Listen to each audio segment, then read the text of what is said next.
Ang TNT Tropang Giga, Converge Fiber Exers at itong Magnolia Chicken Templados ay nag-uusap na ngayon para sa isang malaking trade na maaaring mangyari. Mapupunta dito sa Converge Fiber Exers itong si RR Pugoy. Samantala naman dito sa Magnolia Chicken Templados makukuha nila itong si Shawnee Winston.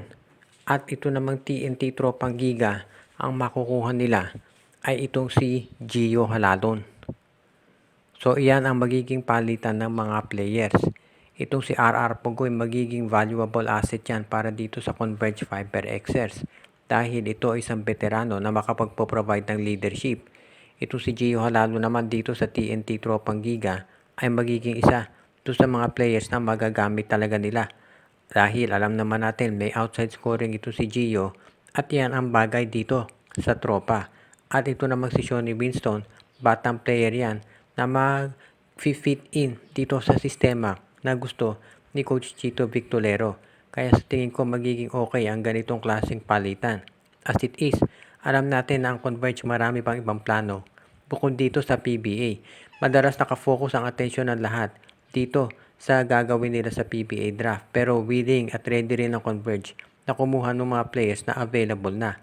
So ibig niya sabihin, kung makukuha nila itong katulad ni RR Pugoy mula sa TNT, ay gagawin nila. Samantala naman ang Magnolia, alam natin matagal nang gustong i-trade ito si Gio Halalon. At kung ang makukuha naman nilang kapalit ay ito si Shawnee Winston, ay panalo sila dyan. Samantala ito naman TNT, kung makuha si Gio Halalon, maganda yan, lalo na at magkakaroon sila ng bagong point guard na itatandem dyan.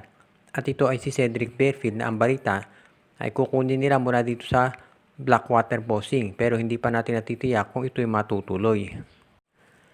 Ang Phoenix Fuel Masters at ang San Miguel Beer ay nag-uusap ngayon kung posible na magkaroon sila ng isang agreement.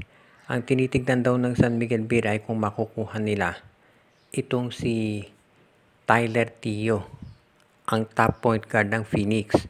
At ang ipapalit ng San Miguel isang first round draft pick, si Simon Enciso at itong si Rodney Brondial.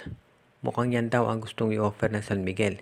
Si Vic Manuel, si Simon Enciso, si Rodney Brondial at isang first round draft pick. Kung ayaw ng Phoenix ang i-offer nila, one-on-one straight up, itong si Tyler Tio at si Motaw Tua. Nakita na natin ang problema ng San Miguel Beer dito kay Enciso at kay Ross dahil hindi maka-score. So ang gusto ng San Miguel Beer ay kunin itong si Tyler Tio. Ang isa namang problema nitong Phoenix, wala silang big man. So kung makukuha nila itong si Motaw Tua, maganda yan para sa kanila. Malaking bagay mawawala si Tyler Tio pero posibleng makuha nila sa draft itong si RJ Abarientos o si Evan Nel. So may naka-standby na napapalit agad. Sa panig ng San Miguel, kung makuha nila si Tyler Tio kapalit ni Motaw Tua, mawawala sila ng center. Pero kukunin naman nila sigurado itong si Isaac Go mula sa Terra Firma. Iyan si Vic Manuel, malamang i-trade na rin yan para dito kay sa ibang player o kaya naman ay i-let go na lang nila gawing free agent at kunin itong si Troy Rosario na kapalit. Huwag tayong umasa na magtatagal na rin sa SMB itong si Simon Enciso kung matuloy yung pagkuha ng San Miguel kay Tyler Tio. So yan ang aabangan natin. Ang San Miguel bukod dito kay Tyler Tio, nakatingin din dito kay Wami Tiongson at Stephen Holt.